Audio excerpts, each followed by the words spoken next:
Līdz šī 2025. gada septembrim valsts mežos ir konstatēts 351 kubikmetrs būvgraužu. Tas nozīmē, ka šogad mežā būvgraužu izmests vairāk kā iepriekšējā gadā.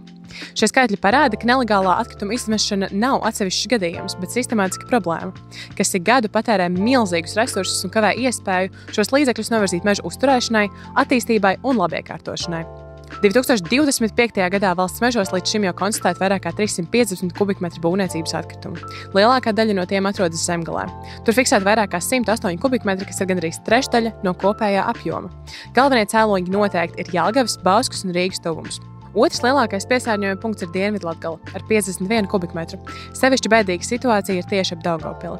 Bet ievērojams daudzums konstatēts arī Dienvidkurzemē – vairāk nekā 36 kubikmetri, un Vidusdaugavas reģionā, kur savākt 43 kubikmetri.